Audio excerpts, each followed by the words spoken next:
Warning, the following video contains a really awesome tutorial. If you have brain issues and do not want to learn stuff, then make sure you close YouTube, unsubscribe, and get the fuck out.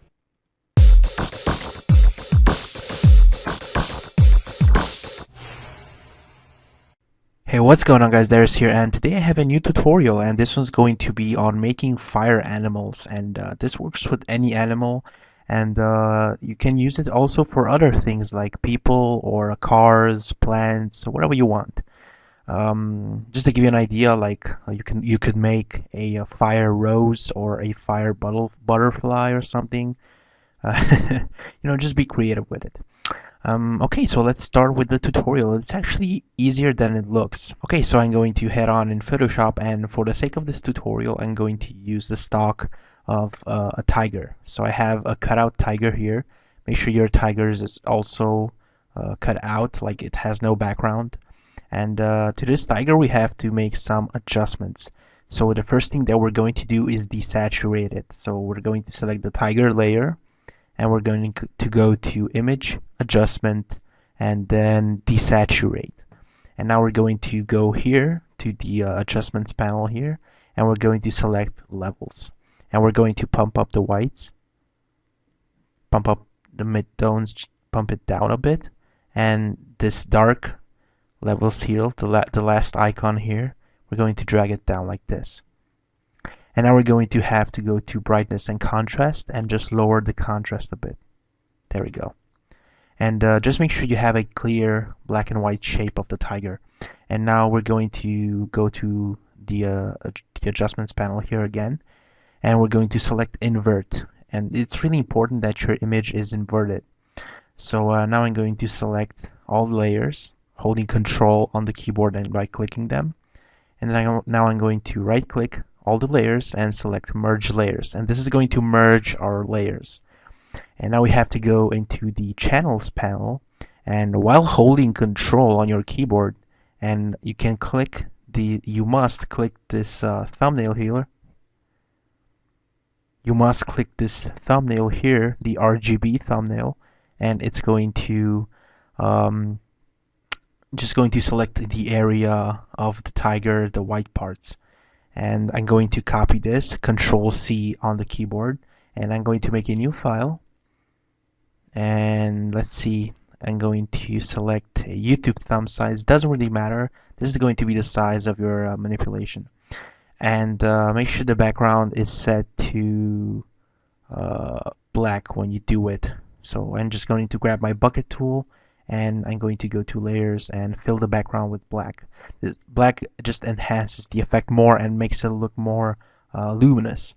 So I'm going to paste my tiger here, and as you can see, we have a black and white tiger, and I'm going to resize it by pressing Control T on the keyboard, and I'm going to make it just a bit smaller. Make sure you hold Shift when you resize the tiger, so it maintains the proportions. There we go. I'm going to put it here. And now the next thing that we have to do is click on this square here, and it's going to lock the transparent pixels. And this will allow us to modify the color of the tiger and just within the tiger. So I'm going to select my brush tool now, a big size one, and I'm going to select this yellow here, and I'm going to paint over the tiger. This is what color is this? Light yellow. Okay. And now I'm going to untick this, and let's name this layer Tiger Render. There we go. And now I'm gonna have to double click this tiger render, and I'm going to go to Outer Glow and select red as a color, and I'm going to put the opacity to about 50, 51. Yeah, this should do, and then OK. And now I'm going to grab this, what is this, light yellow orange color, and I'm going to I'm going to have to lock the transparent pixels again, and just brush around like the legs and the tail with a big soft brush. And this one's going to enhance the image a bit, just added a bit more red edges, you know. And now we can actually move the tiger about here. Okay, so let's just zoom in a bit and see how it looks, and it's pretty good so far. A thing that we have to do now is add the fire, and how are we going to do this? So I have a fire stock on my desktop, and I'm just going to drag it in Photoshop, and you can just Google these. They're all over the place. Just Google for fire stocks, and you're gonna find a lot of fire. So you don't have to use this one necessarily. You can use whatever fire you want. Anyway, I'm gonna go to my channels, and I'm going to select the green channel, and I'm going to click on the circle here, and it's going to select a certain area of the fire.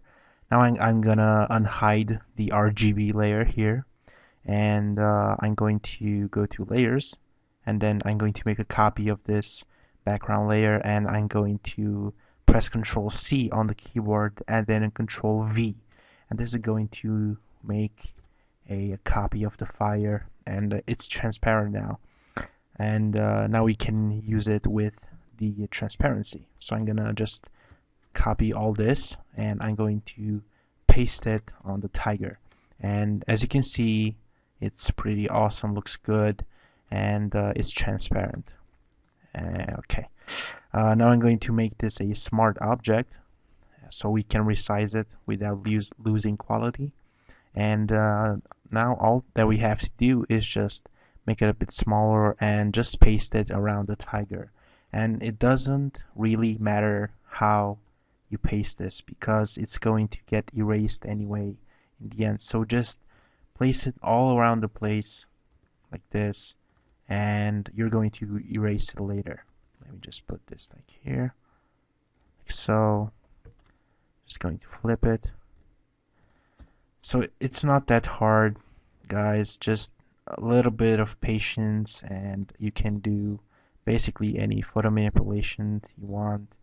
Make sure to look tutorials online a lot. Like that's what I do when I need some inspiration or I need to learn something, because when I learn to do photo manipulations and stuff, I didn't learn on my own. I got help from tutorials online and stuff. So make sure that you guys do the same. Okay, so back to the tiger now. As you can see, I pasted around it like so, and I just covered it in fire. And as you can see, I stood within the edges because uh, only the fire is going to be only around the tiger. Let me just make another copy here and just put it here where it's missing, like so. There we go. And another one here. And where else? Did we miss something? Ooh, the tail, of course. Okay. And one right about here. Okay, so now our tiger is covered in flames, and now we have to erase the extra flames that we don't need. So how do we do this? First, let's make these layers editable. So I'm going to select the last layer on top, and then I'm going to go to the bottom to the first layer, layer 1, and I'm going to hold Shift and click here, and it's going to select all the above layers. It's like the file system in the Windows. Uh, that's it works on all computers, and yeah. And now I'm going to right click and select rasterize layers, and now right click again and select merge layers, and now we have the entire fire on one layer. So now I'm going to grab a soft brush tool about size 20, hardness 0, and I'm going to just erase where I don't want the fire to hit, like on the tiger's face, for example. I want it clear from the fire. And oops, I just undo that. So I'm going to just fast forward this video a bit, and I'm going to erase the parts that are not necessary, because I'm not gonna stand here for 10 minutes erasing and not seeing anything. So I'll be right back. Okay, so as you can see, I just erased the unnecessary big flames that were around the tiger, and I just left it with like this border here, and I'm just gonna hide that, and I'm going to put this on screen. And right here in a new group, I actually additionally made some added some big flames to the tiger, which is actually just this normal flame that we've been using around the tiger so far, and I felt like the tiger needs more more bigger flames around it, so I just added like a flame here or a flame here on the tail, and it's the same flame, it's just erased like I did with the borders. Um, and right now, let's just leave these big flames. You can experiment with them as much as you want to. And there's only two last steps that we need to do for this manipulation. We're going to select the tiger here, and I'm sorry, the background, and we're going to make a new layer above the background, but behind the tiger render. And you're going to select a big 1500 pixel brush, and you're going to select this color here, which is darker red, and you're going to just click once in the middle. And as you can see, the red in the background just enhances the lights on the target and just makes it more luminous. And to make it even more luminous, we're going to select the tiger render, and we're going to click here and select levels, and we're going to play with the levels around and just enhance the whites here. Just going to pop it up more, more, more, and as you can see right now, it's really, really luminous. Let's just make the background, the red background, just a bit bigger. I press Control T on the keyboard and just make it a bit more bigger like this. Just gonna center it like this and press enter. And that looks fantastic. That looks actually really, really good. And remember that this works with anything you want. You can make a flaming house, you can make a rose, a butterfly, anything you want. Remember that additionally you can add some smoke or like a charcoal background. That's about it for the tutorial. I hope you enjoyed it, and I'm sorry I haven't posted a video in so long. It's because I had artist block, and it's quite a hassle for me when I have those, and it actually takes longer for me. I've had longer artist blocks, like took months, and it was horrible. But yeah, I'm glad I got my mojo back, and it's also thanks to you guys because you suggest in the comments and PM me on Skype or something with ideas. So just thank you for that. I really appreciate it. Yeah, so that's about it. I hope you enjoyed it, and make sure to like the video, subscribe, and favorite it if you really liked the tutorial.